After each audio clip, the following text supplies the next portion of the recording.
and welcome to the Jefferson County Commission meeting.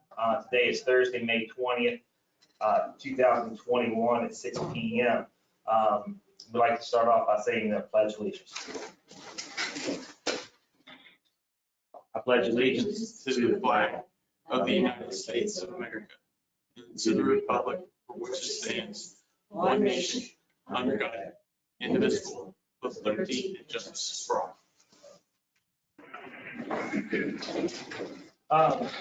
Approval of minutes. If there are no objections, May 6th, 2021 regular meeting of minutes are approved. Mr.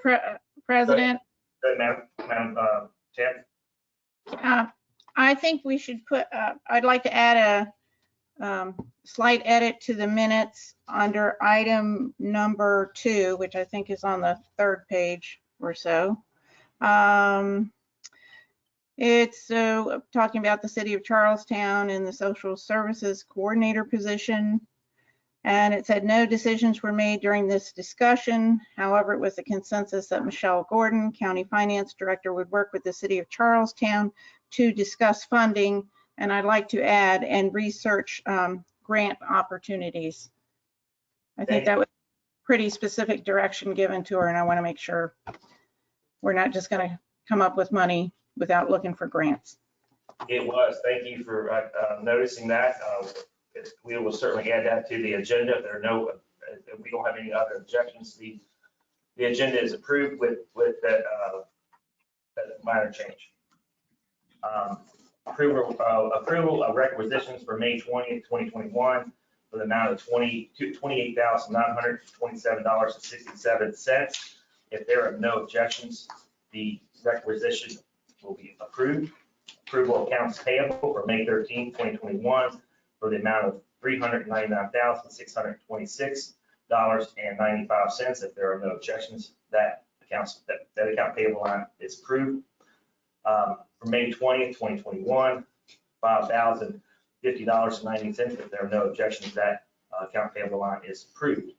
For approval of manual checks for May 14th, 2021, the amount of $152,348.34.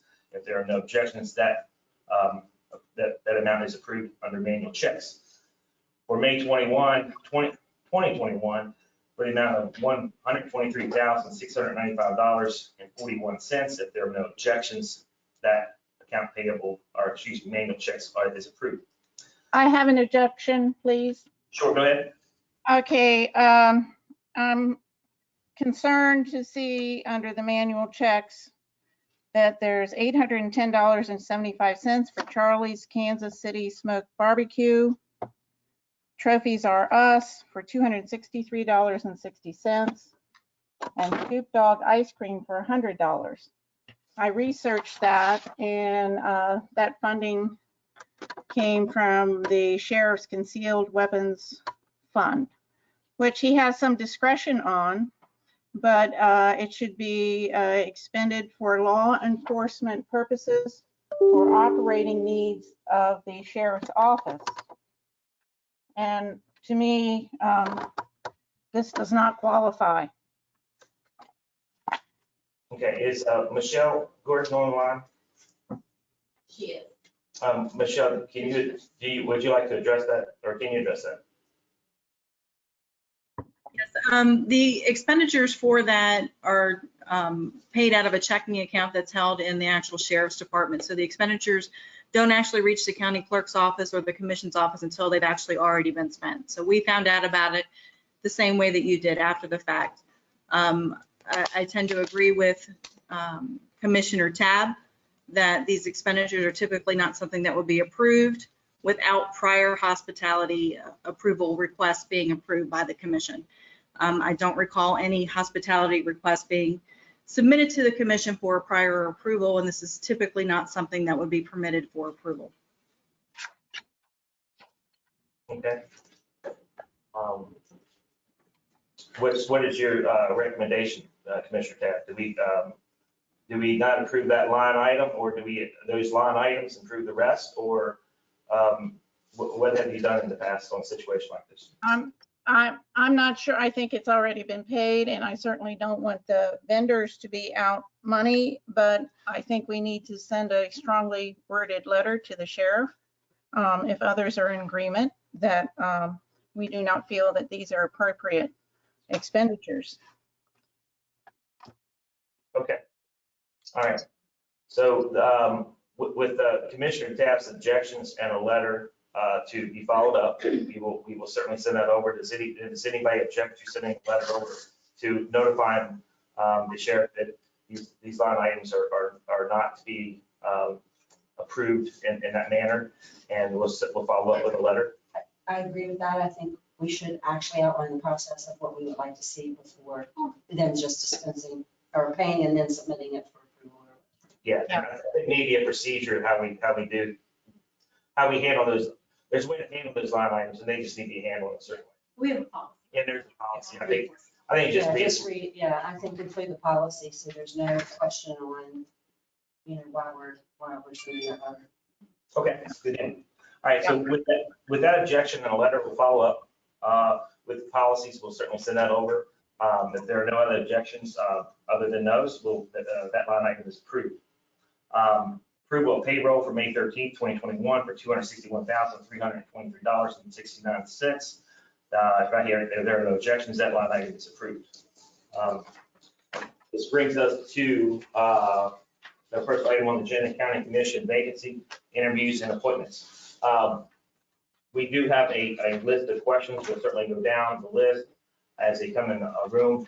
We have the 4 candidates here. We're going to go down the list as they apply. So our bailiff in the back, you'll bring them in one by one. And we will start with Ms. Claire Act. Claire, yes, sir. I just want to reiterate, then you'll look at to. Oh, yeah. Question. Thanks. You can sit down and see here. We're going to ask the list of questions that we had emailed around, and then we're going to open it up for follow-up questions with the county commissioners. So I'll go ahead and start the questioning. Number one is, what magisterial district do you currently live in, and how long have you resided there? Yeah, so I currently live in Charlestown. My husband and I, we purchased our first home there about 2 years ago. So Jefferson County is where we chose to start our family, and I have my son. Thank you. What prompted you to apply for the position of county commissioner? Yeah, so first and foremost, I mentioned I have a son, I'm a mother, and my top priority is what kind of community is my son going to grow up in. That was part of the reason I chose to build my home here, is I feel Jefferson County has good values, and I want to make sure those values stay the same. And in addition to that, I also am a Christian. I do feel that I'm called to serve. I don't know if you'd seen on my resume, I recently finished my master's and I'm currently getting my PhD. My plan long-term is to teach either Shepherd or Patrick Henry. And I just really feel called to serve, to educate. And I am studying public policy, so that is kind of my passion and my wheelhouse. And I feel like I could be very good for the county. Thank you. What are your expectations of the role of a county commissioner and time commitments in this position? Yes, so I know that really the 2 main things that popped out to me was managing the budget. I know there's about a $27 million budget, and deciding then where discretionary funds would go, in addition to managing the property and different real estate that the county owns. And what was the second part of the question? Your time commitments. Time commitments. Yes, so I know it is 2 meetings a month in addition to special meetings and whatever kind of issues to come up to be listeners to the community. I do feel that I would be able to balance that well. Like I said, I'm a full-time student, so my schedule is flexible. But prior to doing that, I had worked for a company where I was getting my master's and traveling cross-country at least 2-3 states a week. So I definitely know how to prioritize my time and manage that. What are the responsibilities of the commissioners? The responsibilities of the commissioners, I think kind of like I had mentioned, the main thing is really managing the budget as well as the land. But I think above all, the main thing that a commissioner needs to do is serve the community, listen to what the constituents need in Jefferson County, be responsive to their concerns, and just really be there to support those needs. What would be your top 3 goals to achieve as county commissioner? My top 3 goals, I would say the first one, I'm very interested in public safety, expanding public safety, always important. I also am interested in economic development. I think that there's a lot of different pro-growth policies that the area can take as new residents are coming in. We need to make sure that the businesses that are coming in match the residents and that there's a good portfolio of that. And I also am passionate about broadband access, wanting to be an educator, and I am an online student right now. I know in rural areas how important internet access is, especially with the COVID-19 pandemic. We saw that online schooling is kind of going to be the future. So we really need to make sure that that's available for our community and our students. What do you see the biggest issue that face the residents of Jefferson County? I think the biggest issue that Jefferson County probably faces is preserving its core values and its small town rural community feeling and kind of atmosphere, while also realizing that the area is expanding. I think that's a delicate tightrope and a real balance that you kind of have to make. After adequately funding mandated offices, what are your priorities for funding? Yes, so after the mandated funding in terms of discretionary, I think the first would probably be public safety, as I mentioned. I think that's important, as well as economic development. That's the questions that we have. I want to open it up to the commissioners and see if they have any follow-up questions for Mrs. App. I'll start with Commissioner Tad. Ms. Tad, do you have any questions for Claire? Yes. Claire, you can see me, but I can't see you. I just see the back of your head. It's a little complicated. Okay. That's okay. My question is, what power or authority does a single county commissioner have? I mean, what power or authority? I think at the end of the day, you could be a deciding vote on an issue. I think that's the real authority that you have. Okay, thank you. Commissioner Hudson? Yeah, have you served or volunteered on any public board, like Parks and Rec? I haven't been on a public board, but I've been very busy and active in the mayor's reelection campaign. So that's really been taking up much of my time this fall and spring, is helping Kevin and Ricky involved. Thank you. Commissioner Jackson? I had a question around your education and the time restraints with your PhD, but you've already answered that, so. Yeah, so online, so very flexible. I make my own time to study and stick to that. Okay.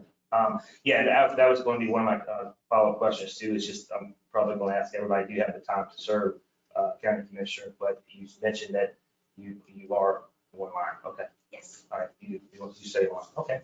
Does anybody have anything else for Ms. App? Any questions? Hearing none, so the interview is over. We'll bring somebody else in. Okay. Thank you. Sounds great. Thank you. Next is Jack Hennessy. Okay.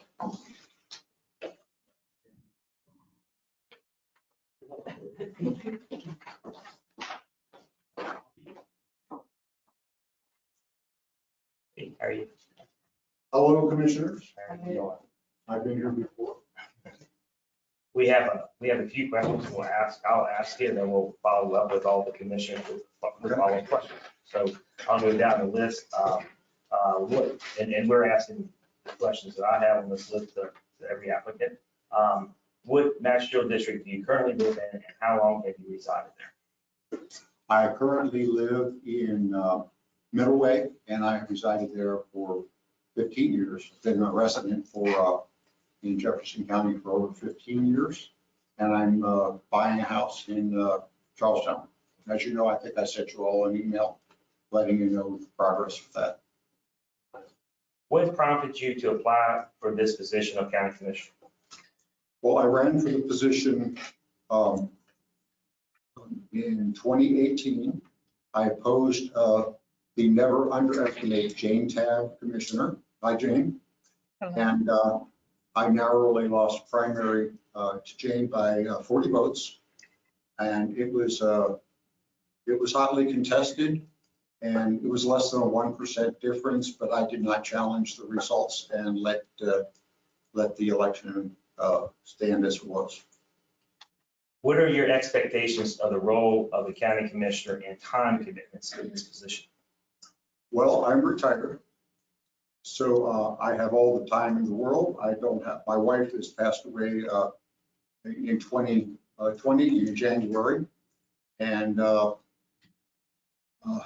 have a big house that I'm downsizing out of to move, and but I have plenty of time, and I'm already on 2 of the commissions. I don't believe any of the other applicants are currently sitting on any of the subboards, nor have any of them ever applied. So I have time, and I expect that it's going to be a busy schedule, but there should be no meeting that I shouldn't be able to make, and I should be able to make any subboards. In the 2 years that I've been on the planning commission, or 3 years that I've been in, 4 years that I've been on the planning commission and the historic landmarks commission, I've missed 1 meeting in each category. One was because of death in the family, and that was before Zoom. And the second one, I was in Colorado in our condo, which is built out of solid concrete. I could not get a signal, so I couldn't Zoom in on the meeting. But those are the only 2 meetings I missed the whole time I've been both of those boards. What are the responsibilities of the commissioners? Well, it varies, in my opinion. But you attend the meetings, you review the documentation that is presented to you. You play the information against what you know about the county and the people who live here, work here, and I think it's a big judgment call factor on what everybody is doing. And having run for the position several years ago, I got to see more of the county and meet more of the people than I would have normally met if I just walked into the county commission today and applied for this job for the first time. So I expect to be flexible. I have expectations about what to do, but there's 4 sitting commissioners, and my expectation with that is I will receive plenty of expert guidance from all 4 of you on any issue that comes up. But I would like to point out that I'm not a rubber stamp for anybody. I never have been. That's not my style. But I will vote for Jefferson County and what makes sense for the people that live here. Thank you. What would be your top 3 goals to achieve as county commissioner? Well, I'd like to see us get more money so that we could make everybody happy. But with that said, we have to balance income versus expectation by the different groups that apply. I think there's around 20 or so groups that actually apply for finances. I have had a marvelous career over the years of watching the county commission meetings, which I watch all the time. And if I have to miss one, I watch the replay. But since it's been on Zoom, I've watched, I think I've been a member on every Zoom meeting this year. So, and my third thing is I really like to get out and see more of the county. I would like personally for some sort of an initiative where the opioid pandemic was hit stronger and harder by our law enforcement people and our first responders who do a heck of a job. And I just want to see them appreciated. And I would like to drive the epidemic to ground and get rid of it. What do you see the biggest issues that face the residents of Jefferson County? Well, growth is one of them. And I favor land use of property owners' rights, but that has to be played against zoning requirements and the people that are already living in the area. What are their feelings and how do they feel? But so I favor property rights, but not blindly. We have to have some sort of balance. I think that's a huge issue in this county. And I would like to see some infrastructure. I understand that there might be us getting some extra money from the feds and being able to spend that money on good, long-term, solid type stuff would be fabulous for the county. I also would like to see us to do what we can about bringing better internet connectivity to the county, because that seems to be an issue in a lot of areas, as well as cell phones, relays, because I still get plenty of blackout spots with my cell phone, and I know it's a problem with other places in Jefferson County, although I think Jefferson County is one of the better counties in that regard. Like I am concerned that there's not enough, the cable companies that run their cables through our county, but we don't get to connect to them. Something needs to be done about them. So, I mean, that's the big things that hit off the top of my head. Environment, growth, infrastructure. I'm on the Historic Landmarks Commission, as you know, and Martin Burke and his group, our group, do a great job with all of that and keeping places in Jefferson County that are of interest to the public and tourists brings money into the county, because the Historic Landmarks Commission gets money off of the hotel motel tax. So we would love to see more people come to Jefferson County and see what's around here. I don't know if you're aware of Duffield Station, which is the oldest depot in the United States. We're working very hard to bring that down to where it's a usable. We already have the Burr Farm, which is up and running for quite some time and is wonderful. And there are other things that we do, and they're trying to move some property from over to join the Antietam battlefield. It's up in Shepherdstown. It's the mill that's up there and some of the adjoining property where there was a huge battle that no one seems to know much about. But that would be great if it would be part of the national park, because I think more people would come and appreciate it. After adequately funding mandated offices, what are your priorities for funding?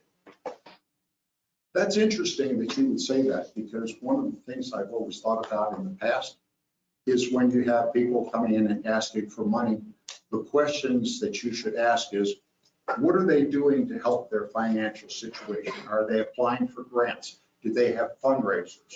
I know the fire departments and police departments do a lot of that.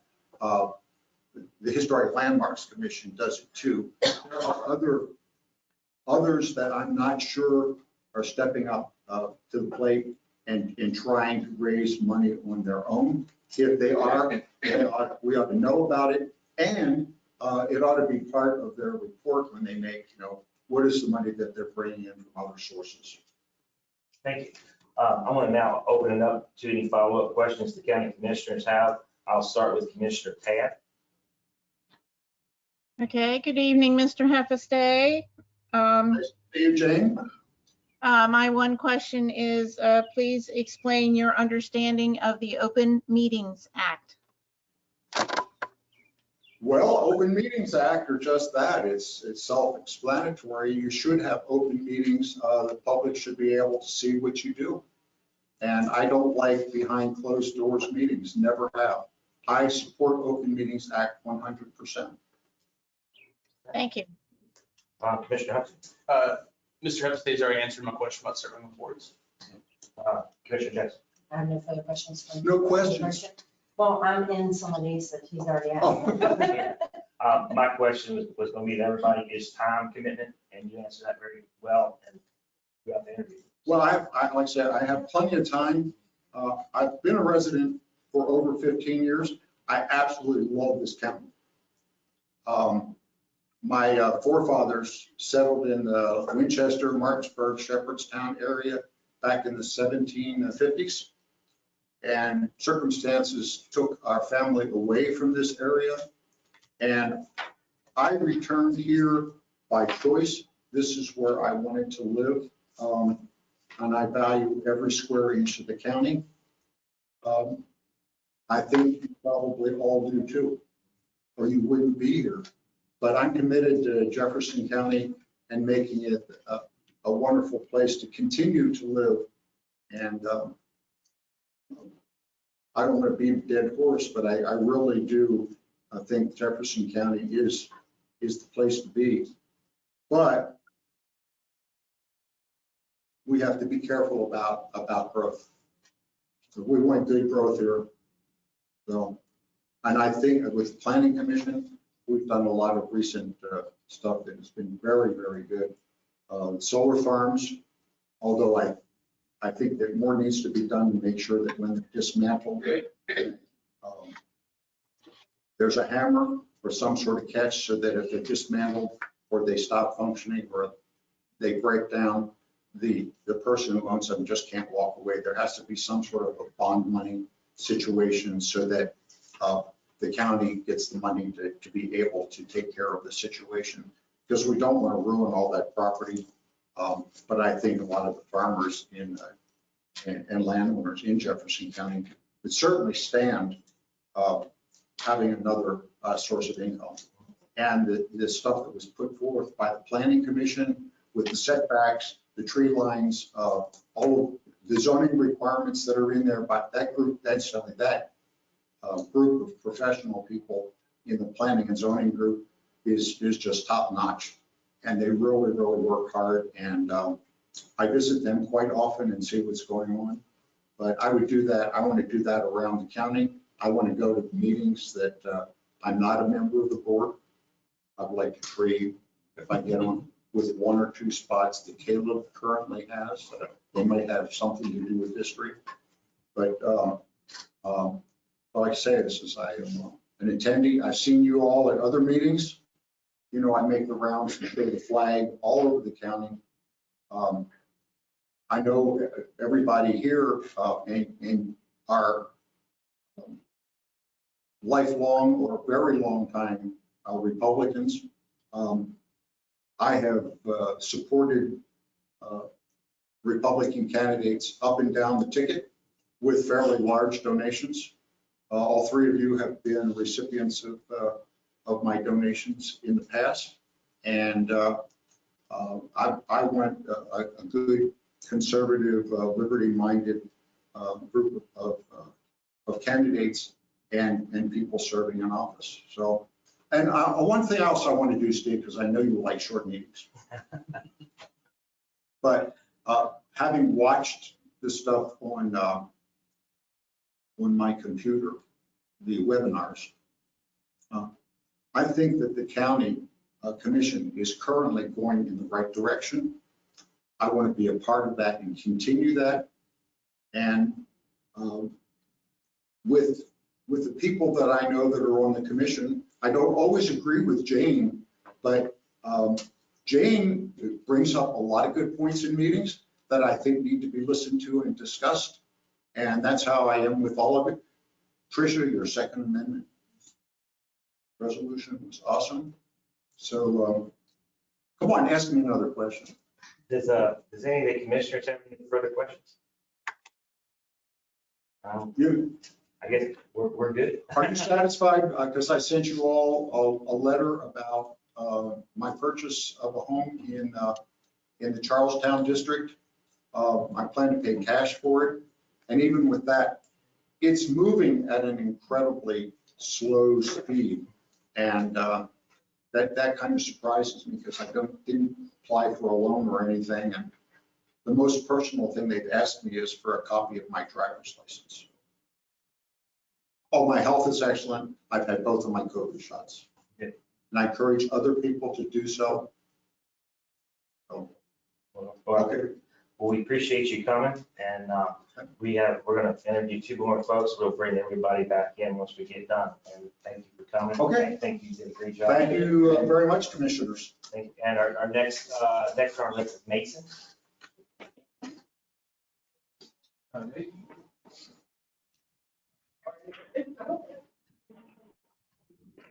You come on up, have a seat.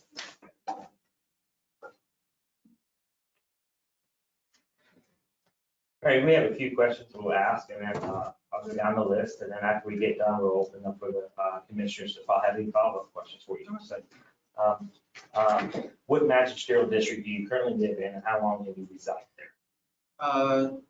Jefferson County Magistrate. Well, it's either Charleston, I can clear Charlestown, Harpers Ferry. or Charleston. Yeah. And how long have you lived there? 20 years. Okay. What prompted you to apply for this position of county commissioner?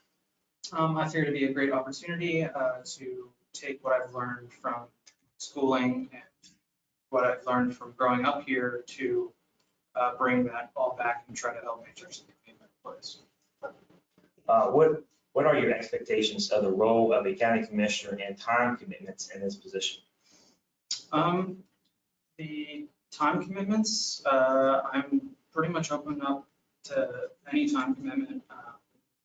If I get this job, I do plan on opening up a law practice in the county, and we'll do that as well. But What are the responsibilities of the commissioners? they deal with zoning, budgets, finance, and utilities, pretty much that kind of stuff, and as well as county laws and tax rates. What would be your top 3 goals to achieve as county commissioner? To help bring jobs here, of course, that's always important. As I understand, I looked into this a little bit, not too well versed, but I think the zoning laws are a little too restrictive. So if there's something we can do to bring that back, kind of cut those. And I really hope to address tax. What do you see as the biggest issues that face the residents of Jefferson County?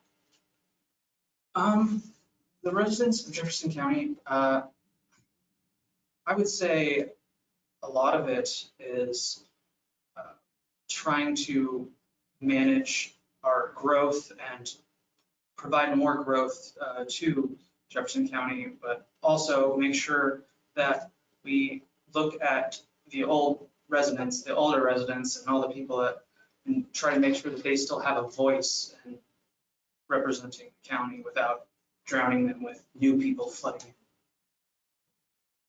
in. After adequately funding mandated offices, what are your priorities for funding? For funding, probably obviously emergency services are rather important. Just basically the bare minimum to operate as a county, such as emergency services and schools. And that's pretty much it. There's no need for a lot of anything else. Okay. All right, I'm going to open it up for the commissioners to have any follow-up questions. I'll start with Commissioner Taft, if she has any follow-up questions for you. Yes. Good evening, Mr. Offutt.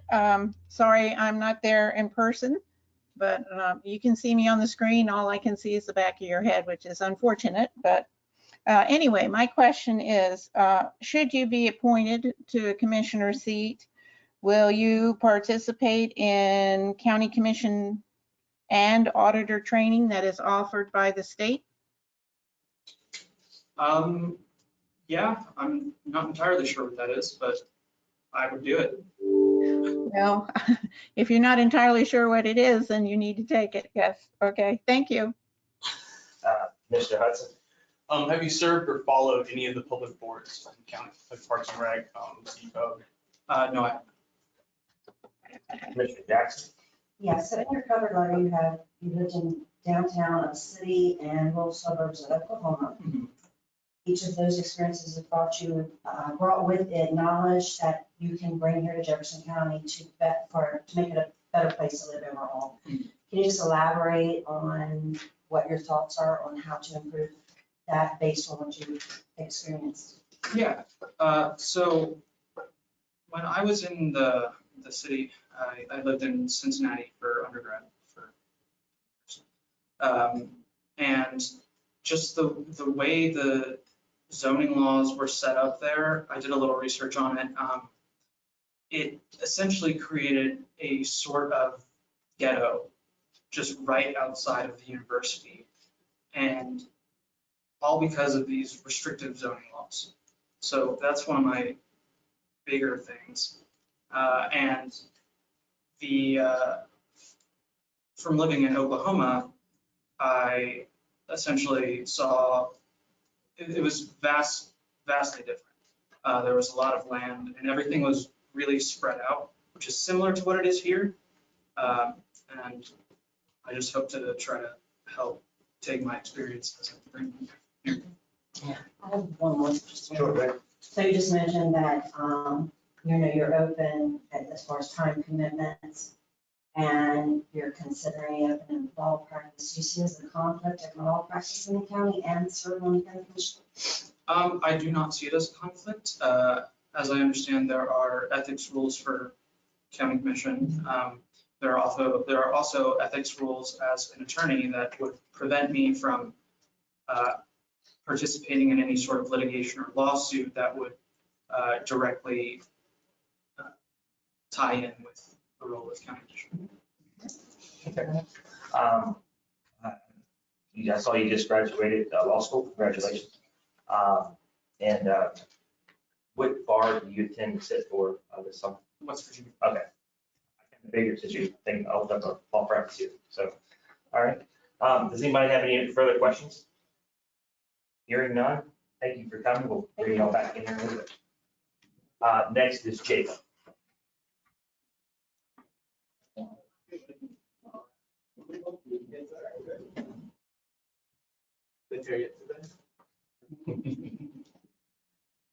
Come on up to the hot seat. We have a list of questions. I'll ask you, then we'll open up for follow-up questions with the other commissioners. The first question is, what magisterial district do you currently live in, and how long have you resided there? It's the 67th district, I believe, and I've resided there for 3 years, 3.5. Okay. It's what magisterial district is it Charlestown? Oh, sorry, I live in Ransom. Okay. What prompted you to apply for this position of county commissioner? So I was originally going to run for city council because my neighbor was running, and he's a hardcore liberal guy, and he wouldn't just admit he was a liberal when he was running.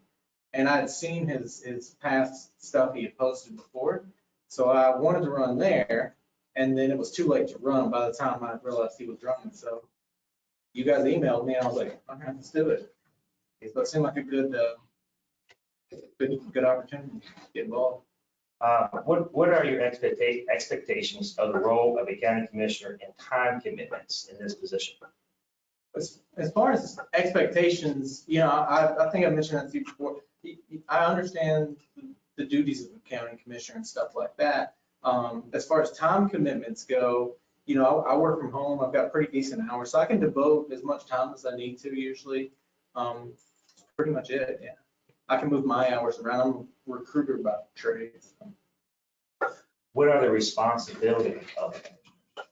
My understanding is the responsibility of the commissioner is to set budgets and allocate funds to the various activities going on here. I don't know if that's a good enough answer. My understanding. Sorry. I'll do what I can. What would be your top 3 goals to achieve as county commissioner?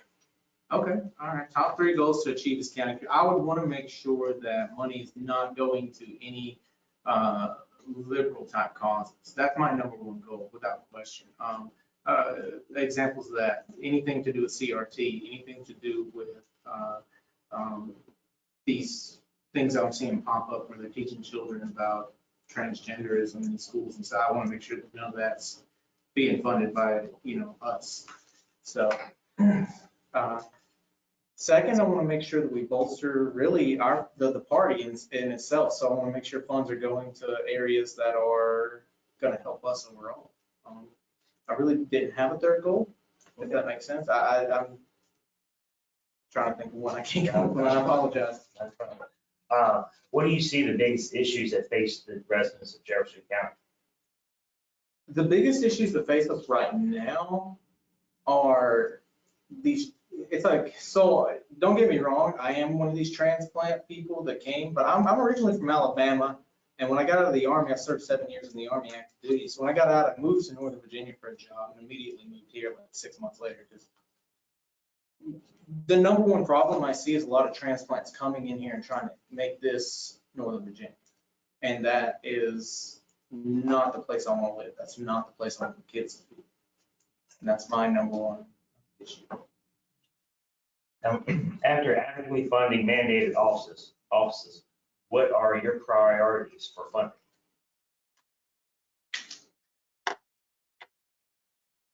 Yeah, I got it. Look, I mean, I'm new to this whole thing. I'm not going to pretend I know it. I'll speak as best I can. I'm willing to learn. All right, no problem. I'm going to open the questions up for the commissioners. I'll start with Commissioner Taft. All right. Good evening, Mr. Harris. You see me on the screen. I can see your profile. That's good. My question is, explain when it is permissible for the county commission to go into executive session. Ma'am, I have no idea. I don't. Okay, well, thank you. Commissioner Hudson. Have you served on or followed any of the public commissions or committees like Parks and Rec? No, I haven't. This will be my first really experience in local politics at all. Okay, thank you. Okay. Commissioner Jackson. No, the answer to that, I was just concerned about the time. Yeah, that was going to be mine, but you answered it. You work from home and your schedule's flexible. Yeah, I mean, this is one of those positions, I believe it's an opportunity where if you were going to groom a young politician up, I think that's what it could be.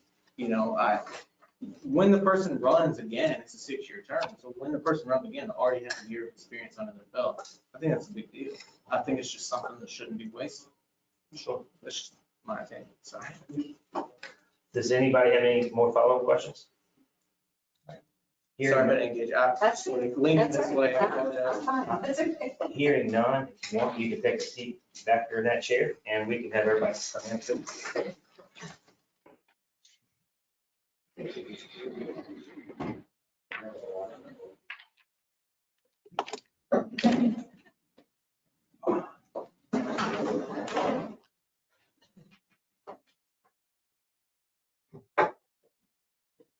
I want to first thank you all for applying for the county commission seat.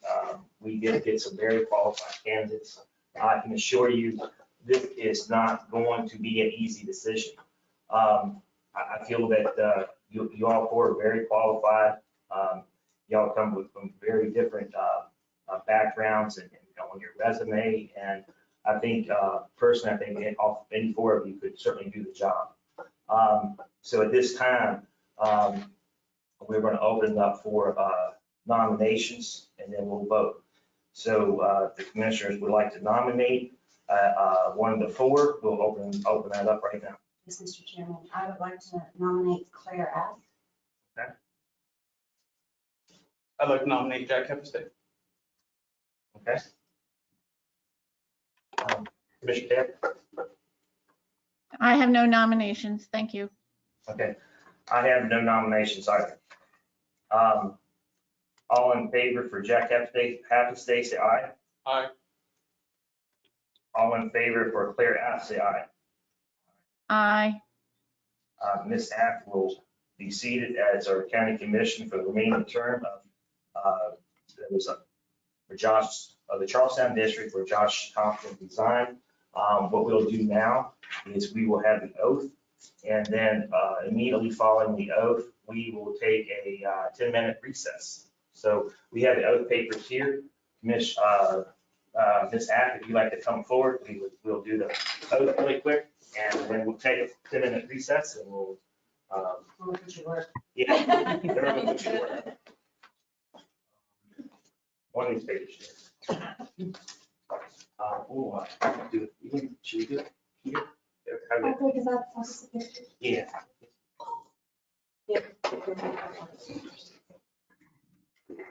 We'll come around. I guess we'll do it in front of this, Press. this, whatever this is. I can see you. I'm not here. Just so that, Is that right? We'll take the roof out. Is that good? if you could raise your hand, and repeat after me. I, Claire Ave, do solemnly swear to affirm that I will support the Constitution of the United States of America and the Constitution of the State of West Virginia. I, Claire Ath, do affirm that I will support the Constitution of the United States of America and the Constitution of West Virginia. I, Claire Ave, do solemnly swear to affirm that I faithfully discharge and perform the duties of the office of County Commission I, Claire Ath, do swear that I will faithfully discharge the duties of the County Commission of Jefferson County to the best of my skill, judgment, and according to law. of Jefferson County to the best of my skill, judgment, and according to law. So help me God. So help me God. The above, both the above oath that's taken and subscribed on this day, the 20th day of May 20th, 2021, at the Jefferson County Commission meeting room at Old Charlestown Library, 200 East Washington Street, Charlestown, West Virginia. Thank you. Thank you. All right. Thank you. We're going to take a 10-minute recess. We'll reconvene at, let's just say 7 o'clock. It's fine.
Welcome back from the short recess we had. We're going to start off with agenda item number 2, county organization. We'll have to select a president. Are there any nominations for president for the county commission? I nominate Steve Stoll. Any more? Hearing none, we will close nominations. All in favor of Steve Stoller being the president of Jefferson County Commission, say aye. Aye. Opposed? All right, selection for vice president. I'll open up the nomination for vice president. I will nominate Tricia Jackson. I nominate Caleb Hudson. All right, we have Caleb and Tricia Jackson. All in favor of Caleb Hudson, say aye. Aye. All in favor of Tricia Jackson, say aye. Aye. Aye. 3-2. All right, vacant committee assignments. Do we know what committee assignments that John served on? Oh, they are? I didn't pull up. Yep. Okay. The ones that don't have a commissioner. Oh, there we go. Well, I think the last meeting, you put me in charge of approving the bills. We did, if you still wanted to do that, but I mean, we set you up. Oh, Yeah. Well, I mean, yeah, you already Yeah. did the house. I Okay. just gotta get on and do it. Josh is currently on the Parks and Rec Board, Solid Waste Authority, and E911 Council. Claire, would you be opposed to filling in where he, and hit the boards that he formerly was in? We pick these boards in January of every year. So worst case, if there's other boards that you would like to serve on, certainly in January, we can divvy up the boards again. Yeah, I can fill in on those boards. Okay, does anybody else have any objections, Commissioner Tab? Or- That's fine with me. Okay, good deal. That was easy. All right, Angie Bank sheet, we are postponing her agenda item, and we'll move to Sheriff Hanson. Come up, sir. Good evening, Commissioner.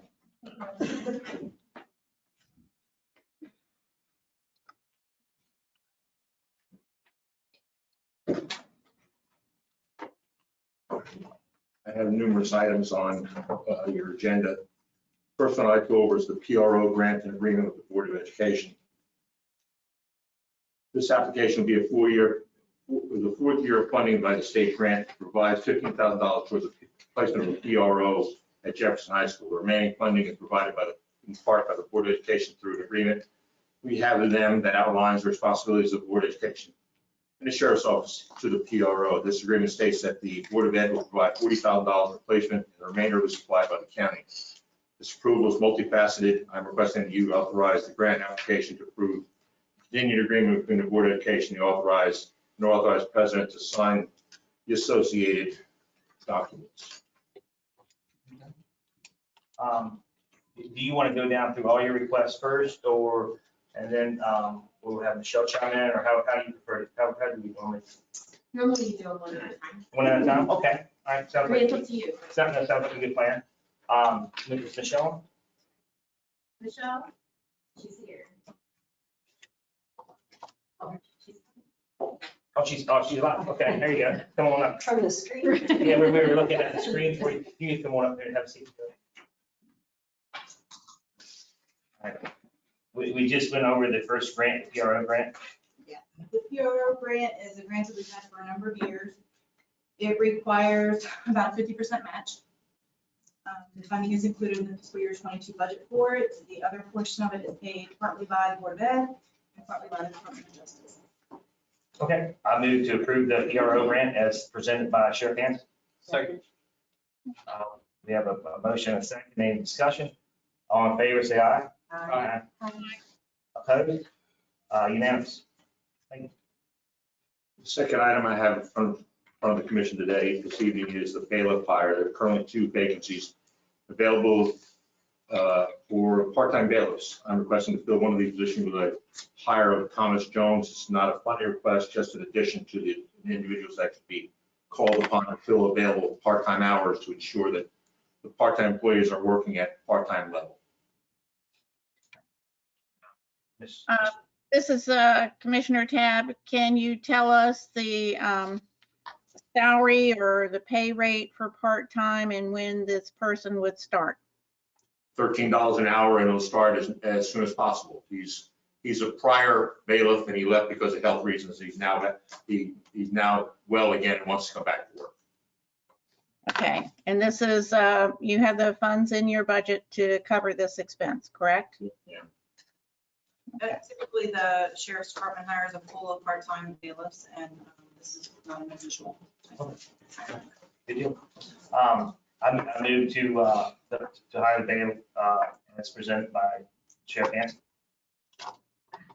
I'll second the motion and just clarify that it is Thomas Jones at $13 an hour to be effective as soon as possible.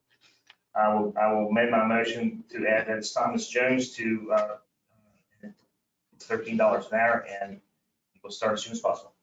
All right. Been a motion and second. Any discussion? All in favor, say aye. Aye. Aye. Motion carries unanimously. Unclaimed properties. Occasionally, the sheriff's office explores unclaimed property lists in an attempt to identify any county funds that may be listed in it. Our current review found 15 or 16 occurrences of the county's elected or departmental agencies appearing on the list. An authorization letters have already been received by the circuit clerk and the county clerk to claim the funds listed for their offices. A resolution is needed for the county commission as well to claim their funds. Therefore, I'm requesting that you approve the resolution that it designates and authorizes me to claim funds on behalf of the commission and approve the president to sign. That's pretty simple. Yeah, that's pretty standard. We claim that unclaimed property every couple of years, and that typically goes into general revenues, or if there are any other funds that would have originated from if it would go to the separate departments. Majority of it would go to the general revenues. All right, thank you. I move to approve the unclaimed properties resolution. Second. Any discussion? All in favor, say aye. Aye. Good, sir. Next was an MOU with the Harpsburg, USDA and Harpsburg Job Corps. This is a continuation of the memorandum of understanding with the USDA for our interaction with the Harpsburg Job Corps. Basically grants us the ability to go on site for positive interaction, occasional checks in response to calls for service, and I'm requesting you authorize the continuation of the MOU and approve the president to sign. Yeah, they're Okay. kind of funds. I reviewed the document and found it to be acceptable. Okay. Thank you, Nathan. I'm out of, so I'm just signing in here. I like your office. Portable. I move to approve the MOU with the USDA for the Harpers Ferry Job Corps. Second. Any discussion? All in favor, say aye. Aye. And good, sir.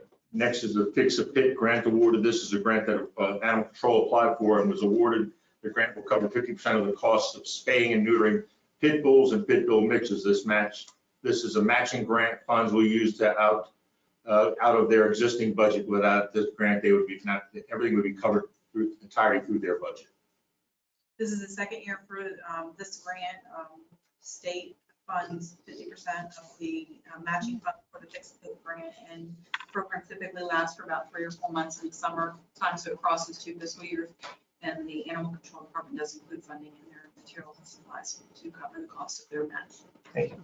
All right, I move to approve the Fix a Pit grant award. Second. Any discussion? All in favor, say aye. Aye. Motion carries unanimously. Good, sir. The last one is the COPS hiring grant. The COPS hiring grant is open for application this year. It's a 3-year federal grant with the county taking greater financial responsibility each year. Typically, it matches progression of first year 25%, second year 50%, third year 75%. There's an additional 12-month retention requirement following the ending of the federal funding. I would like to apply for 3 positions. This would take care of the 2 positions that we would lose to attrition and move them to secured positions and allow me to hire an additional person while continuing to be able to replace any other positions that would become vacant during the funding period. We would request the funding for 3 positions in our budget that are not approved, so that did request funding for 3 positions in our budget that were not approved, so the request would require commission funding for the match. I'm requesting approval to apply for 3 positions through the grant. Additionally, this is an online application that will not come back to you before you. I'm requesting permission for my officer to electronically assign for the form. The retention requirement cannot be satisfied through attrition, meaning that if you authorize me to hire one and somebody leaves and you want to let that other individual go through attrition, then we violate the grant. It is be funded for 12 months after that, and after that, the county would be responsible for it. By my research, the county has not given the sheriff's office a hire in lieu of grants since 2018. So the 3 fiscal years that we've not gotten any new individuals that were not in essence associated to a grant. And as I've told many times before, our manpower is well below the U.S. standards for manpower police agency for a county of 60,000 residents.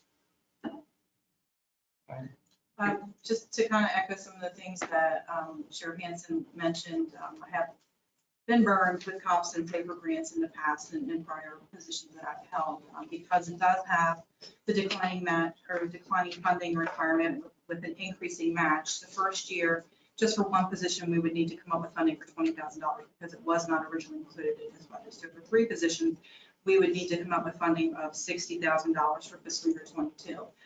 By the 4th year, we would need to pay for 100% of all 3 of those positions. So that's about $240,000 by the 4th year. Because of the retention requirements, it does create an undue burden on the county, committing the county to those types of potential funding requirements in the future. And because of those retention requirements, where you're required to maintain, so let's say we have 26 deputies right now, we would need to maintain 26 deputies the entire time we have this grant. We have 3 positions right now that are currently grant funded. One is the PRO grant that was just mentioned. The other 2 are funded by the Bolivar contract, and I believe that that's been in the paper recently, that the Bolivar, if we lose funding on the Bolivar contract, we would not only need to come up with funding for those 3 positions that would be approved, but for those additional 2 positions on the Bolivar contract, because we would need to maintain our staffing levels at 26 throughout the entire grant period. I wouldn't recommend submitting a grant application for more than one. I will say that the last couple of times that we've applied for COPS hiring grants, they were not approved. That doesn't mean it won't be approved this year, but I would not recommend approving more. The only problem I have is if we do apply for one and we get the one position, if we lose, if somebody leaves and you want to do away with that other position attrition, then we violate the grant. So if I understood this correctly, if we get the grant, we have 26 employees. If one resigns, we lose the grant. That's what you're saying? We would need to maintain that funding. So if we lose funding on that Bolivar contract, we would need to come up with the funding for both of those positions entirely for the entire 4-year period. Okay. Okay. All right, understood. What's the pleasure of the commissioners? Any questions? Yes. Yeah. I mean, Well, my main issue with this is new initiatives need to come during budget. I'm sorry? New initiatives need to come during budget. We shouldn't be having this conversation. No, the grant doesn't follow our budget period. I understand that, Yeah. but you could request the funding beforehand. Well, we did. We asked 3 people and you denied it. Yep. So that's what, and then the COPS grant comes out at the beginning of the year as opposed to when our grant period is on. So it kind of works against it. Now, if you would approve them and then we applied for the grant and gotten all 3, they would all be funded by the grant. But because you denied those 3 positions when we applied for it during the budgeting period, right? Now this is just a chance for us to help solidify our manpower as opposed to being as understaffed as we are. Yeah, Commissioner Tanner has something to say. Yes, Commissioner. Tanner, go ahead. I'm not in favor of supporting this. We have been burned on these grants before. They sound wonderful, but we don't have a crystal ball yet, or even a good feeling of knowing where our revenue stream is going to go. It has been reduced. And there is no way I would approve or give permission for the commission to digitally sign on to a grant. We need to have it brought before us and approve it. Anything else? All right. I'll go ahead and move a motion. My motion will be to allow the one hire as recommended by our financial director for the COPS hiring grant. Do we have a second? second. We have a second. Is there any discussion? Well, yes, this is Jane again. I didn't hear Michelle say that, and maybe I didn't understand her statement, but could Michelle verify that? That you supported hiring one with the COPS grant, is that right? I wouldn't recommend applying for more than one because of the retention requirements. I really don't support this type of a grant, period. Thank you. All right. Any further discussion? All in favor, say aye. Aye. Opposed? No, Motion carries 3-2. Thanks, sir. I have all the paperwork that need to be signed. I'm going to do that real fast. Okay. Are you here? Each of the, needs to be done in blue, and each of the items are, there's a blue pen right there. All right. Are, Does that contain the 3 positions or just the 1 position that you're signing? Does the Should I paperwork on need that, amendment? Johnson? Does the paperwork. you need could, amendment? if you want to. Does this have the 3 or the 3? Or the one or two or three? That's this is the agreement for the, PRO. this is the PRO. This one here. Yes. Okay.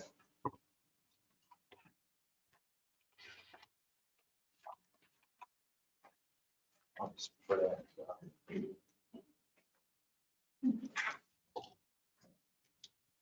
all right, and then this one here. Those are all, yeah. This one here, I guess. Right there, okay.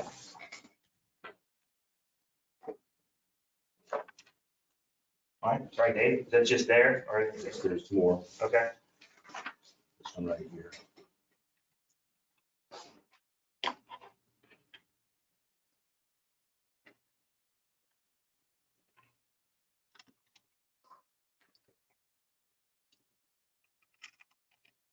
that's it right here. I think you got that one. Yeah, I got that, there you go. That's this one here. What's this? I got sign right here too, yes. Is that right? Yes, All right, that's this one. So the next one, that's the unclaimed property. just that, this front. Yes, sir. All right, It is, yes. all right. And then Animal control, animal control.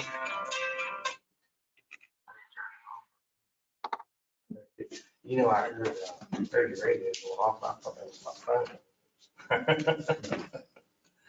I don't know how we get that, there we go. that's an end.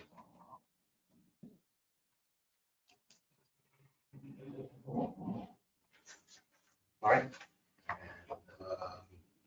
Let's see, where's it? this one.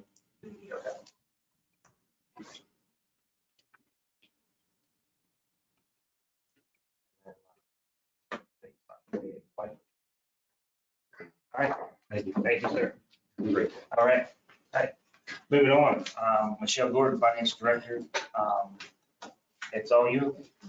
I have a number of things on here. Commissioner Jackson had asked that we obtain proposals to look at potentially offering employees short-term disability and long-term disability and/or. So let's see here. The Hartford has provided the quotes for short-term disability and long-term disability. Selected plans will become effective on July the 1st, 2021, and the proposal rates are valid through June the 26th of 2021. I did include $80,000 in the fiscal year 22 budget for this potential new initiative. Additionally, we have $57,000 in savings from our fiscal year 22 health insurance renewal that we just did last month. We were provided with 3 short-term disability renewal options. The first is a fully insured option number 1.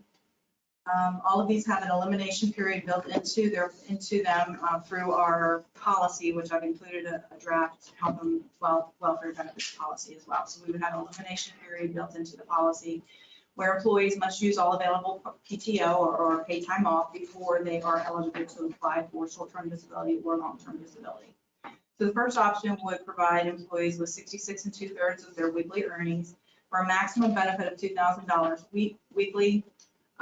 The insurance would commence on the 15th day to coincide with our PTO. The benefit duration would be 11 weeks, and it also runs concurrent with FMLA, and it includes our elimination period. There would be a 2-year rate guarantee. In option 1, the employer would pay 100% of the premium, which means that it would be taxable for the employees. The cost would be $45,500. Option number 2 also provides 66 2/3 of weekly earnings. It has the same maximum benefits, the same options. For option number 2, the employee and the employer would pay a portion of the premium, and we must have 25% participation, meaning that for this plan, because it has an employee versus an employer portion, not everybody has to actually enroll in it. For us to actually get this plan, we would need to have at least 25% of our employees enroll in it. And any of the employer paid portion would also be taxable to the employee. The cost for the employee would also vary based on the enrolled employee age and the employee versus employer contributory percentage. The third option would be a self-insured option.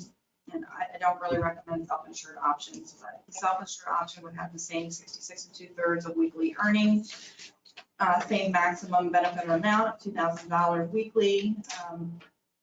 The cost of this will be $7,300. Unfortunately, for self-insured policies, the county would be responsible for all claims. So there could be some years where we would pay less than that $45,000, but there could be some years where we would actually pay more than that $45,000. I never recommend doing self-insured policies. Short-term disability kind of works the same as donated leave, and so I included donated leave policy number 218 on here. I would recommend, since they kind of typically serve the same purpose, the difference between short-term disability and donated leave would be that donated leave, the cost for donated leave would be kind of budget neutral. The employee's salary is already included in each department's annual budget, so there would be no additional cost for providing donated leave as a benefit for employees versus paying for short-term disability. Can I just ask you to walk me through how donated leave works? Stephanie has drafted a policy, so I'll turn that over to her. I will say before we turn it over to her, I would not recommend doing both. I would recommend one or the other. I'm thinking one or the other. Yes, not absolutely, both, one or the other. But I wanted to see. Both of those, short-term disability and long-term donated leave are both types of benefits that employees are more likely to abuse. So you need to keep that in mind too when you're looking at both of these types of benefits for employees. We currently do not have a donated leave policy. The policy as I've drafted it, you can choose whatever, you can change it however you want. This is just a jumping off point. It allows employees to donate annual legal leave. Right. And it provides that the employee has to have exhausted all of their leave banks, which you have a very generous bank here. And then they can apply for donated leave, and then there is an application where they would apply for donated leave, and if their employees who want to donate, so it doesn't establish a leave bank. Some places have leave banks, some people have the ability, so if I want to give, if Steve is an employee and I say, I'll give you some of my annual leave, he applies through the county, I would give the application. If you're eligible to receive donated leave, then we would send out and say, hey, we have an employee who needs donated leave. Would not reveal the name of the employee unless the employee would like for their name to be revealed. And sign the release that they wanted to do that. It doesn't allow you to use it on an intermittent basis. That is a concern that I had. Intermittent leave has caused us issues in the past. Right. It does, you don't pay back the leave donations. They cannot be applied retroactively. And it can be used for your own serious health condition or the serious health condition of an immediate family member. And I use the same definitions that the Family Medical Leave Act has for those types of, for that type of leave.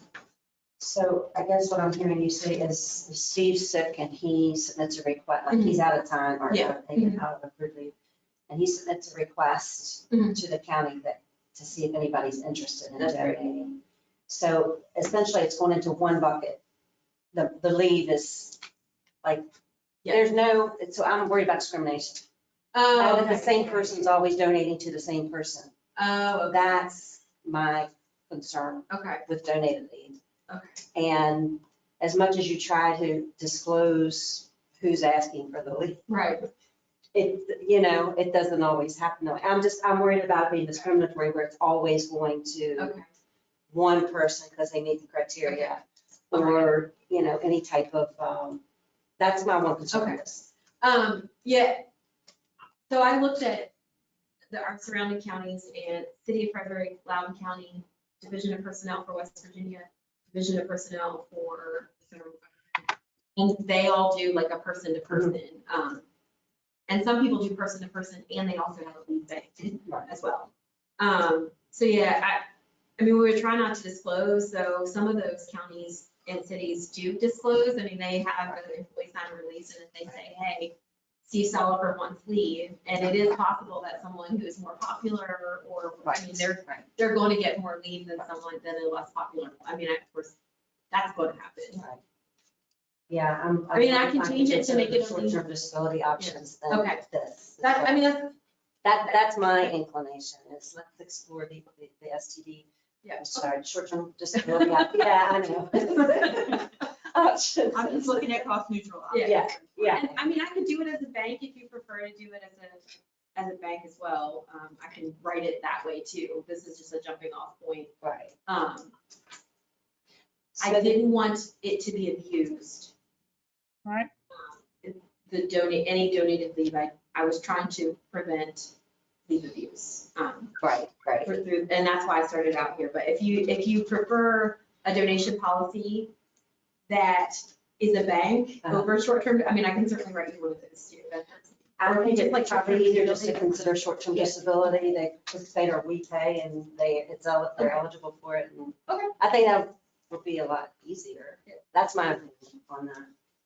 And then I guess I haven't looked at the policy in great detail, but do we have a maternity leave policy? How is that playing into short-term disability?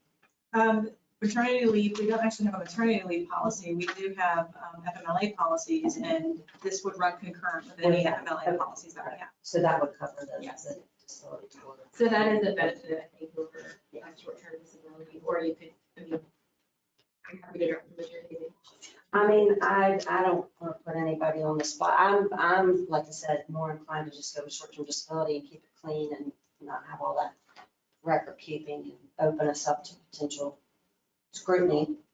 So I don't know what other commissioners. Commissioner Tan, go ahead, Commissioner Tan. I would like us to try the donated leave policy with it as a, blind bank. So there's hopefully no problems with discrimination or favoritism. And if we see problems with it, then I would be open to moving to option one. But right now, the cost for option one is a concern for me. If this is during the budget cycle, I think we could have figured it out. But so that's what I would like to do. Go to donated leave, see how that goes. If we see issues, then go to a, something we have to pay for. I think donated leave too is going to be a lot more tracking and time consuming on the employees, right? Well, It would be staff in the commission office.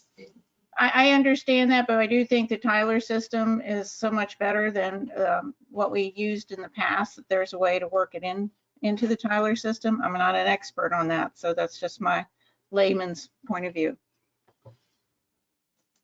And then I hear all your concerns, Commissioner Tab. It sounds like Michelle anticipated and budgeted for. I did. I included $80,000 in the budget originally in the insurance line item, which is 001423. And then, of course, when we did our healthcare insurance renewals last month, we had 57,000 in savings. So we have actually 130,000. Well, just out of curiosity, do you think we would have 25% participation if we did option two?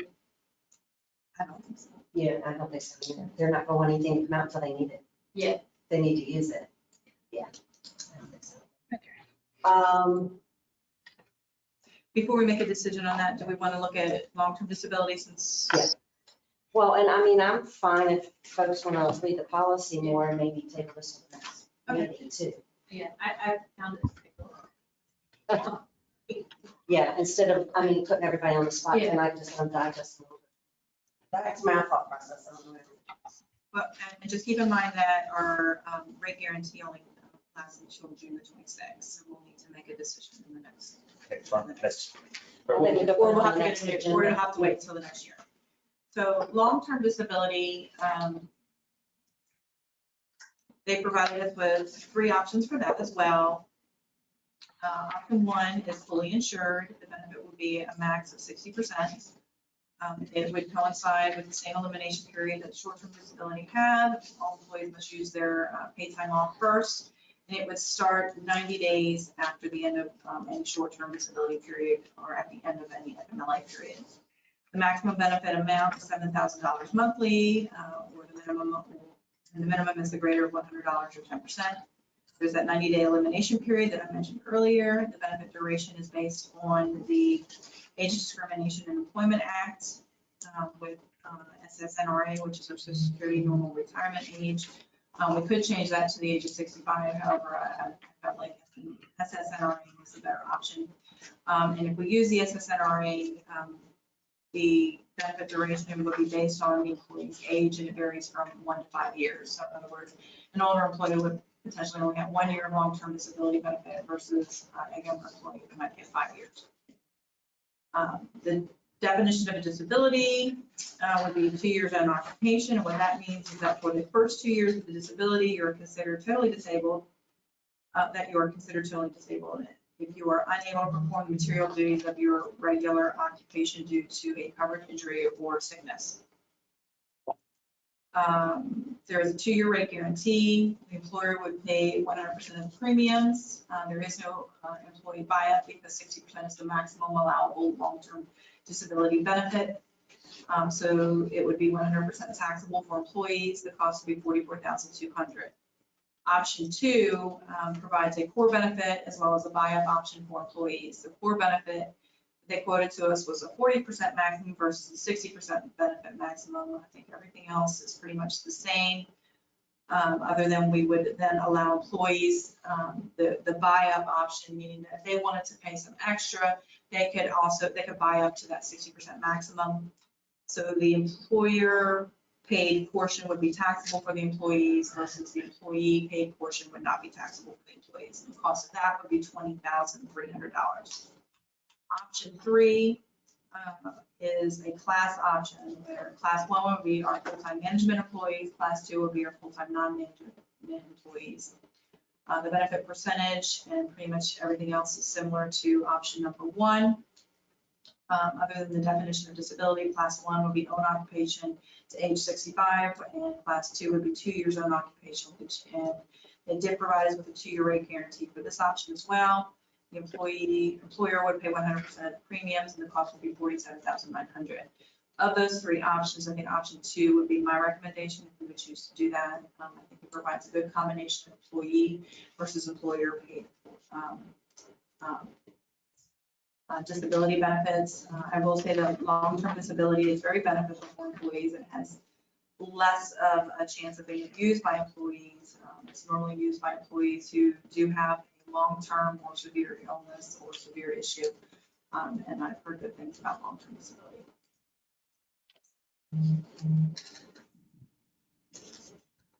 Any questions about either of those? You got anything? No, I was just gonna cover both of those. I know you've got individual motions down here, just say this is Okay. short-term and long-term disability. So that's. We'll put on next meeting. Is there anything? Okay. All right. Okay, so if we're going to table those, I do have some language built into the health and welfare benefits policy number 220 that revolves around whether or not we approve short-term and long-term disability. I'll go over that right now, but I think that should also be tabled until we make a decision on short-term or long-term disability. Basically, what this policy does is it defines the benefits that are available to employees, whether they're full-time or part-time. It doesn't necessarily go over how much it actually costs for employees. It tells you who is able to elect for coverage, what coverage they're available for as far as group health insurance, our health reimbursement accounts, our group dental insurance, our vision insurance, and our employee assistance program. I included a section with language for short-term disability and long-term disability. Of course, that'll change when we make a decision at our meetings in June. And then the last part of it would outline our group term life insurance that is available to all full-time employees. It provides a flat $50,000 amount for all full-time employees, and the premiums for this benefit are paid by the county. Do I have any questions about the health and welfare benefits policy other than these tabled until we make a decision? The last piece I have is we don't currently have a formal binder with our employee policies and procedures. Everything is actually out on the internet. It's available to the public, it's available to all employees. So we don't, I do recommend that we have an employee policies and procedures acknowledgement form so that all new employees are aware of where the policies are located and how to access those. So language on this can be approved today. And it basically would require all existing employees and new employees to acknowledge that the Jefferson County Commission employee policies and procedures are publicly available on the county's website. It shows them how to find it and the URL. That the employee policies and procedures describe important information about the Jefferson County Commission, and they understand that they should consult with the department head. I'm sorry, their department's elected official or department head or the county administrator regarding any questions not answered in those policies. They understand that their department's elected official or department head may issue departmental procedures that complement and are in addition to the county policies and procedures. And unless an exception is actually detailed within a county policy, department procedures shall not supersede county procedures, applicable state code, state law, or federal law. They understand that nothing in the policies and procedures creates or is intended to create a promise or representation of continued employment. They understand that it is their responsibility to read and comply with the policies contained in the policy and procedures detailed online and any revisions made to it. Any suggestions or recommendations on that, or if you wanted to table this and do it all next week, that's the next meeting, I'm fine with that as well. Yeah, we're going to move the, I'll go ahead and make a motion to approve the employee policies and procedures acknowledgement form effective May 20, 2021. second. Any discussion? All in favor, say aye. Aye. Motion carries unanimously. Thank you, Michelle. All right. Oh, before we move on, I just wanted to let you know that I will have on the agenda in June for a reevaluation of our code financial policies in light of the CDC's reducing some of the restrictions on COVID, face masks and people who are vaccinated, that kind of thing. So I'll have that on the agenda in June. Okay, thank you. All right. We're running slightly ahead of schedule. Is Dennis Jarvis on? All right. All right. So next on our agenda item is Dennis Jarvis. He's a Jefferson County Development Authority Director. Additional compensation for JCDA staff. If he's on, we can chime in. There he is. Go ahead, Mr. Jarvis. The floor is yours. Hello, Commissioner. How are you? Congratulations. Congratulations, Commissioner Jackson and Commissioner Atha. Welcome to Jefferson County Commission. We look forward to working with you. So, sir, we worked with Finance Director Michelle Gordon. We are asking for consideration. We've had a vacancy in our office. Lynn Goodwin moved to the EDA Director's position in Morgan County. It's created a void for us in the interim. We are asking for a 90-day supplement increase of pay for our existing admin director, which is, I'm not ready, Krista Hoffman. We'd like to, like I said, we worked with Michelle. The board asked for consideration. The JCDA board did ask for consideration for a 3 to 3.5% increase to, with fringe would be $571 per month over the next 90 days. And our indication is to come to the commission at the second meeting in June and ask for permission to promote, to be able to advertise the program manager's position. It's been open, it's been vacated since 17 April. And we would have someone in place by the August deadline. And Krista has stepped up and doing 2 jobs. She's doing administrative duties, managing our budget, handling all fiduciary matters, in addition to online marketing, assisting with RFPs, requests for proposals, requests for information. And she's currently shepherding, giving you an example, the remote worker project for in partnership with WVU and the foundation, the Brad and Melissa Smith Foundation. And she's also going to start in on some business retention visits and actually be a vivacious team member, more so than what she was hired for. Krista is a native of Jefferson County, graduated from Jefferson High School, had a business, a family-owned business, a box company, custom pallet company. They've been operated for 30 plus years. And Krista came to us in February after we got your all's approval in December for the retirement of Jane Jones. And Krista has been an invaluable asset to the agency and to the county with her business acumen, her connection to the community, her relationships in the business and the private sector. And we would not come and ask for, if it wasn't consideration for any less of employee. The county is pleased and privileged that she represents our great community. I just wanted to clarify that the $571 is not a monthly amount. It would be $571 for that entire 3-month period. Oh, okay. Okay. Does anybody want to go ahead? This would actually be budget neutral because he does have a vacancy within his department. It's also for a temporary increase. We did a similar increase for existing employees.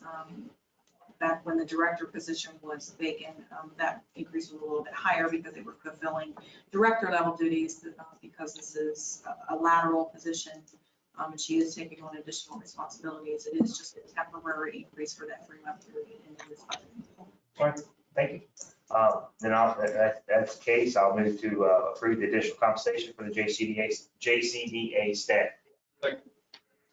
Any discussion? All in favor, say aye. Hi. Motion carries unanimously. Thank you, Mr. Jarvis.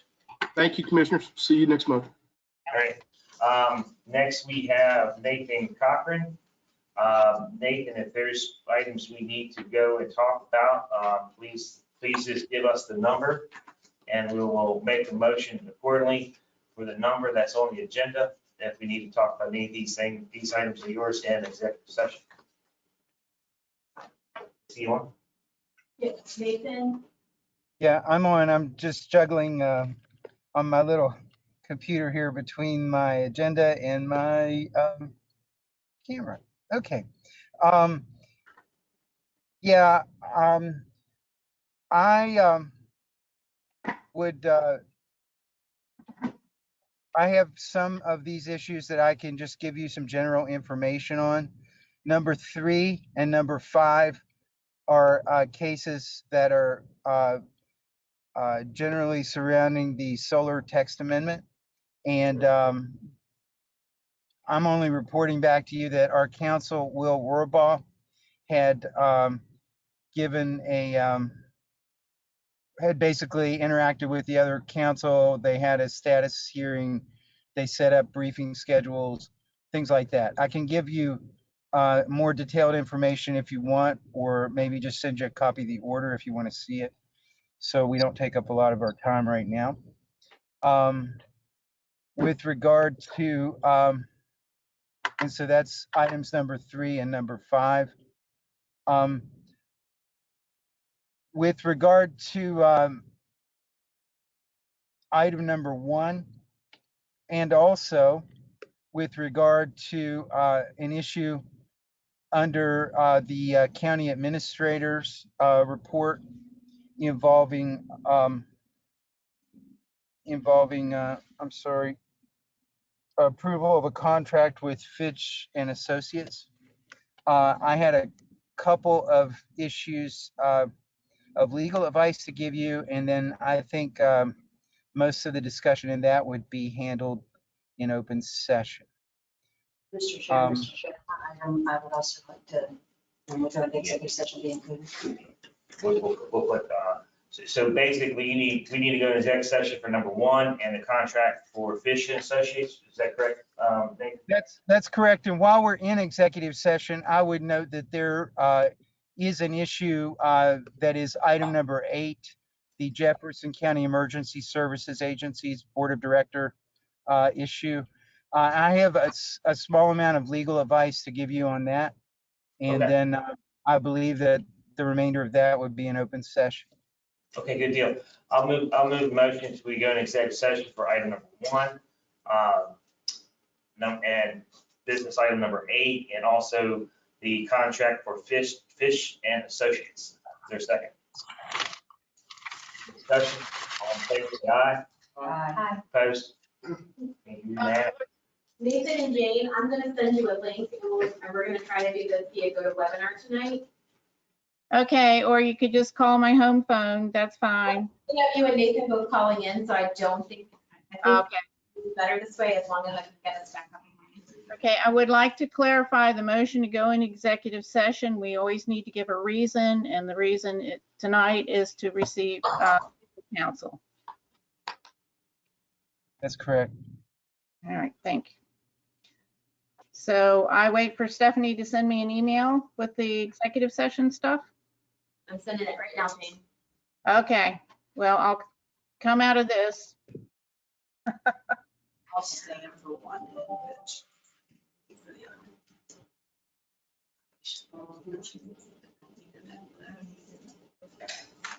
Stephanie, we're closing out of this meeting, correct? Yes, and you'll use the link that I just sent you.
right,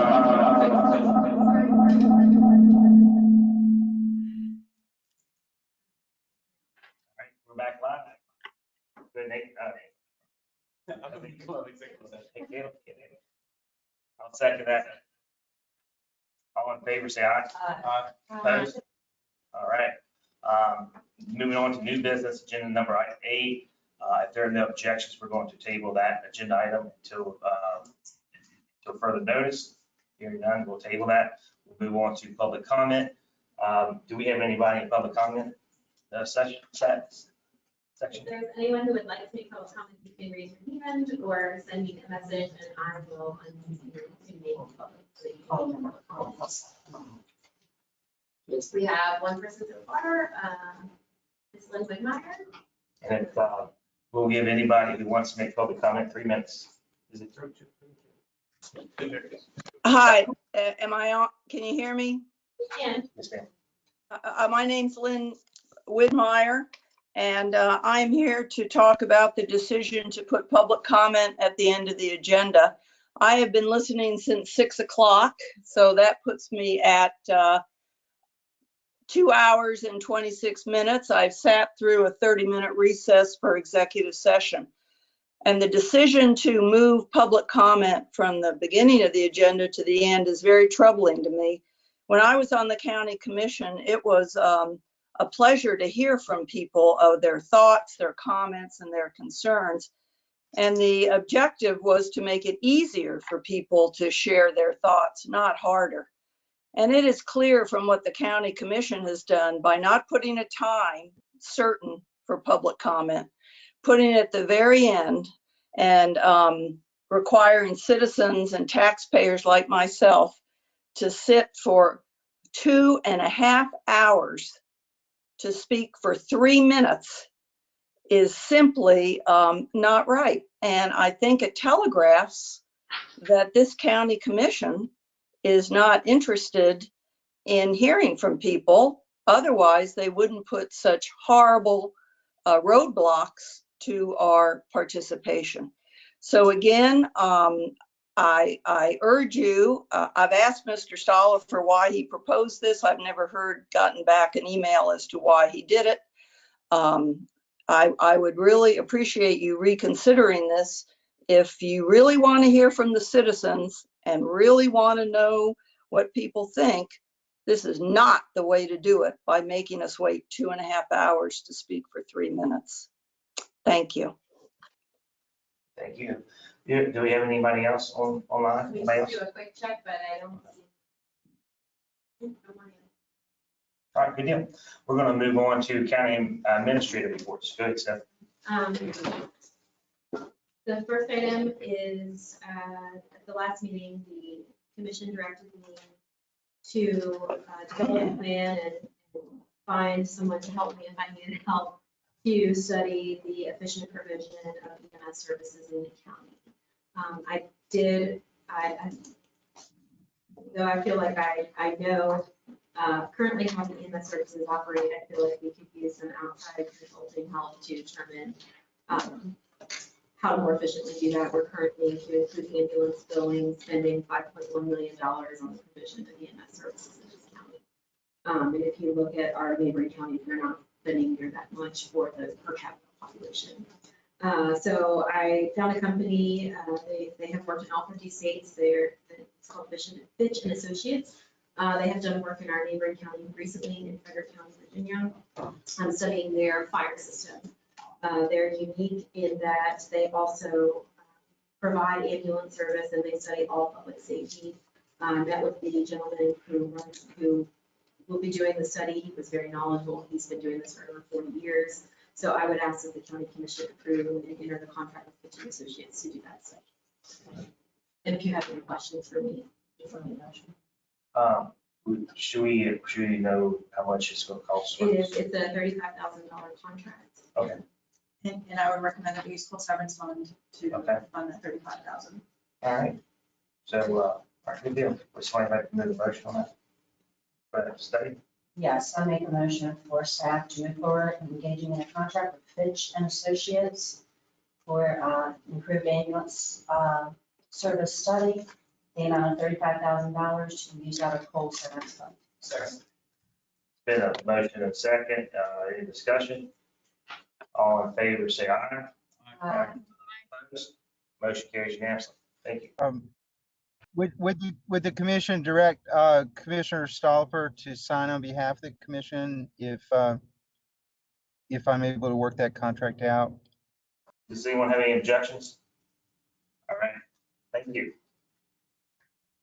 All right, And the second item I'm not ready to present, Michelle has been diligently auditing the ambulance revenue, and I think before we do what I'm suggesting that we do, we need to have it right in front of you.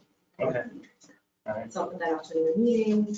The state of West Virginia legislative citation is just something that we received from the legislature citing the work of local county elected officials and county employees during the COVID-19 pandemic and recognizing those personnel as essential workers during the COVID-19 pandemic. It's been, as you know, we conducted an election by mail and in person using the same staff.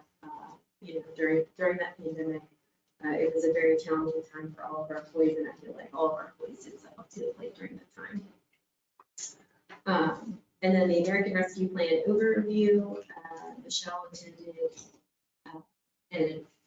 a seminar with Auditor J.B. McCuskey and Senator Manchin concerning the use of those funds. I'm going to turn it over to her to provide more information. So as Stephanie mentioned, I did attend the seminar last week on Friday in Martinsburg. Just to kind of give you an update, the tax office has opened a dedicated bank account for the American Rescue Plan Act funds. So when we do receive funding, we are all set to receive it. On May the 17th, I did enroll the county in the U.S. Treasury Coronavirus State and Local Fiscal Recovery Fund portal. It takes about 4 business days. I did request that the county's fiscal recovery funds be remitted to the county directly. And when I checked the status this afternoon, it is still pending. I believe the 4th business day is either tomorrow or Monday. So hopefully we should have information in the next few days as far as when we'll receive the funding. Funding can be used for public safety, for payroll and benefits related to public safety, public communications efforts, capital investments in public safety facilities as well. It's for economic impacts. American Rescue Plan Act funds can be used for investments in technology infrastructure, recovery of tourism, travel and hospitality sectors, rehiring of public sector staff or positions that may have been laid off or eliminated due to the coronavirus. We can use it for replacing lost public sector revenue. In order to do that, I will need to do an analysis of the last full fiscal year prior to the pandemic and project forward what our revenue losses were during that period based on a 3-year average. We can go back to 2020 to recover funds for revenue loss during the pandemic. It also provides for premium pay to essential employees, and it provides a list of what is deemed essential employees. It may be used for COVID expenditures that are also continuing or ongoing in the future years. The money can be spent from now until December 31st of 2024. We should receive half of the money as soon as the Treasury approved our request that was submitted earlier this week, and that's approximately, we should receive about 11.1 million, so we should receive about 5.5 million. Once it is approved, the other half will be remitted to the county at the end of 2021.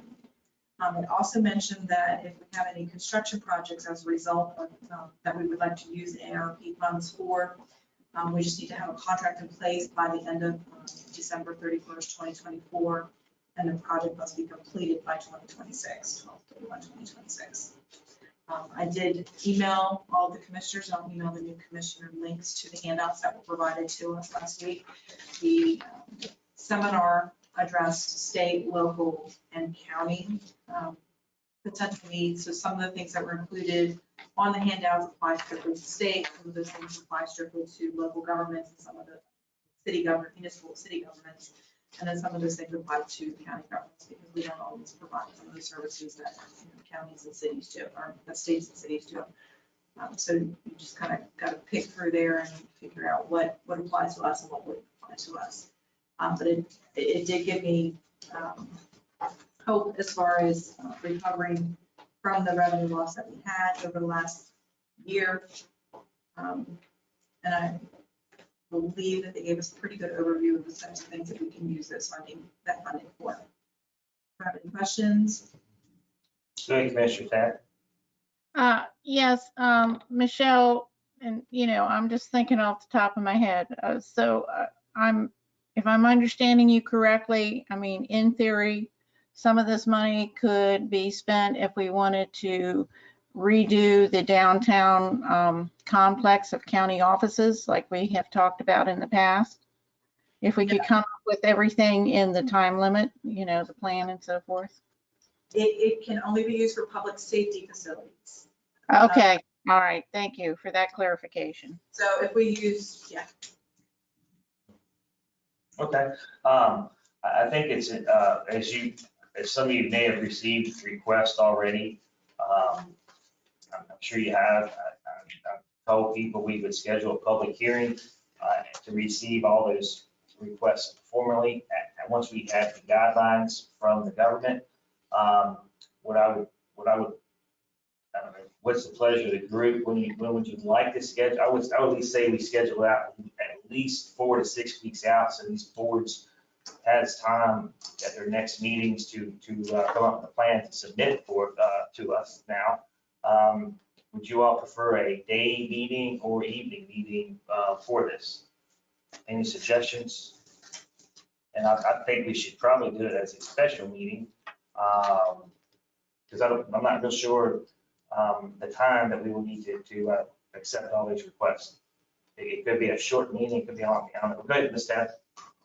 I would suggest that we do an application process, so we have something in writing, not just an oral presentation, a little bit like we did with the initial round of money that we gave to some nonprofits and so forth that were providing resources within the community.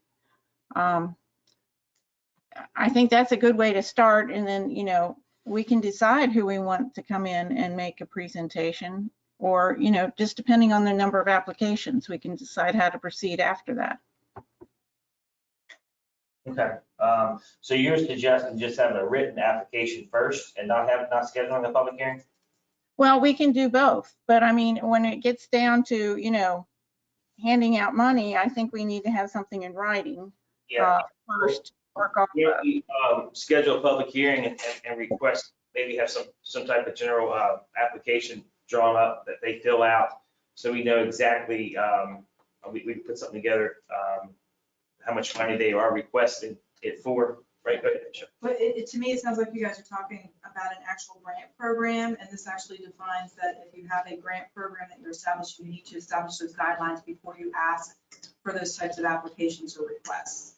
So, Yeah, I'm just seeing a public hearing with an agenda request form from whatever group, agency, or whatever's going to come in, and they present what they're asking for. And we hear, take in, kind of like we did the budget reviews, they presented what they would like, and then if that turns into a grant program that you would like the county commission office to administer like we did with the hero funds, I think that's more along the lines of what Commissioner Tabb is talking about. Okay, all right, so we just have a hearing to listen first, and we'll move forward with paperwork afterwards. Is that what you're pretty much saying? The hearing to determine, community needs, department needs, local agency needs, and then potential money that we would like to set aside for a grant program for whatever need, which is, I believe, what Commissioner Tabb is suggesting. Okay. What is the pleasure of the group to have it during the day or an evening? Or, I mean, I know we're. you wanted to give like most of the boards and agencies and stuff time to meet, correct? Yeah, so I was thinking maybe the last week of June, perhaps. Yeah, I think we need to get information out of what the guidelines are, because I don't need, I think maybe Michelle's the only one knowledgeable about that right now. I have a general idea, but not specifics. Okay, what do y'all think? I'm okay with the daytime meeting too, and I think if we're gonna have different agencies, coming in here, that probably daytime would work better. What do y'all think, at 9:30 a.m. would work on say, I'm just gonna throw out a date, June 23rd, it's a Wednesday? Does anybody have any objections? So it's, look at your calendars, I know we're in the summertime and vacation time. Yeah. If they're gonna be in town, I mean, that year's pretty easy, everybody's, can't go anywhere.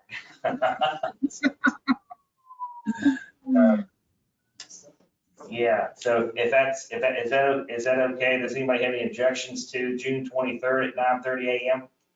That works. The hybrid format. It'll be a hybrid format here. All right, hearing none, then we will schedule a public hearing for that date. If if there's any changes, certainly we can move it around. If there's anything. So, all right. Thank you, guys. County Commission reports. Commissioner Tab, you have anything? Yes, you probably hear the sirens in the background going past my house. Yeah, I've been to several meetings, not all county commission related, but certainly community efforts. Went to a West Virginia Dairy Show board meeting in Morgantown. They're planning to have it. It'll be in August. We'll see how that goes. Same thing with the Jefferson County Livestock Committee and Fair Board. They're planning on the fair and trying to come up with a very flexible plan that will require approval by the health department to hold the fair, and know that it has to be flexible depending on the current conditions. And of course, my cat wants to contribute to the conversation. I was on a Zoom meeting for Volunteer West Virginia, and that has a lot to do with the AmeriCorps program. We do have an Energy Express program here in Jefferson County to occur this summer, which is exciting for a lot of kids. Went to did a Zoom meeting on an Eastern Panhandle Transit Authority. They're still struggling financially due to lost contracts, but hanging in there. And if you know of any CDL drivers that want a job, they're looking to hire. And I think that's just about it. Commissioner Nothing major report, just a few CEPA meetings. Commissioner Jackson? Yeah, so JCESA did restore 24-hour ambulance service to Company 5 Blue Ridge Mountain. They are being operated out of the Public Safety Building. The director's position was posted internally and externally closed on Monday the 17th. We're in the process of reviewing those applications. The selection committee will be conducting interviews the week of the 24th with those qualified applicants. And then we will be scheduling a special meeting on June 8th for the board to be able to interview the finalists or speak to the finalists before the nominations are open and the applicant is selected. That's all I have currently for JCESA. Thank you. The Visitors Bureau met for the first time at a live meeting. We were outside on picnic tables. They were very excited about that. They're very excited about the tourism in Jefferson County this year. Things are opening up, and everybody's pretty happy about that. And it's a good board. They have their obviously their welcome center is open. It's beautiful, beautiful building. I encourage you to stop by and visit them sometime. And that's pretty much all I have at this time. Anybody have anything else? All right, if there are no objections, we adjourn. Wait. Wait. Sorry. Oh, I do have, the bailiffs that contacted me about our mask policies, and those policies are pretty fluid. They're designed to give every department kind of control of what they do. The CDC guidance changing though, they're seeing people coming into the courtroom and into the courthouse, not wearing a mask. And they asked me what they should do. So what I told them in the meantime was, say, if someone comes in without a mask, ask them if they're vaccinated. If they say yes, let them through. If they say no, ask them to put a mask on and enforce that CDC guidance. And in the past, we had kind of deferred to what the judge wanted in the courthouse because they had a lot of people coming in to the courtrooms. And at first he had emailed me and asked me to keep the mask guidance in place. But then today he sent me the updated guidance from the Supreme Court, which basically follows the CDC guidance. That policy says that not wearing a mask is a voluntary representation, that the person is fully vaccinated, but they still allow you to ask the person if they're not wearing a mask. If they have been vaccinated, they say yes, you let them go through. Didn't tell them to ask for a card or anything like that. If they say yes, they don't have to wear masks. And I'm just making sure that policy is okay with the county commission. Or if you want to do something, and all of the biggest things. Does anybody have any suggestions? Whatever the policy is, I guess the state's fine. Yeah, we're kind of following, Governor Justice entered an executive order following the CDC guidance as well. So I told them, we're using Governor Justice's executive order. We can't require masks anymore because the executive order is what made us require masks for everyone. So now we can only require it for unvaccinated. So I'm just curious, like accountability and personal responsibility, if they walk in without a mask, that you just,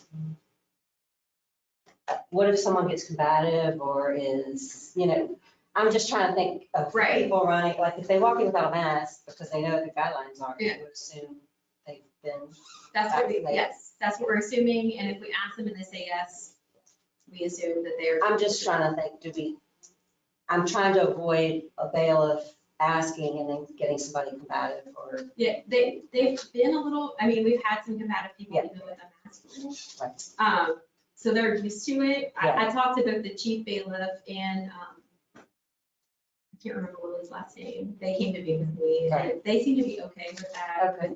With saying, are you vaccinated? Saying, and the person says, yes, we're not asking for a card. Right. We're not asking for any verification, just them to say, yes, I am, and then they go. And I said, with that information, Then it's their personal responsibility to say, yes, I am, or no, I'm not.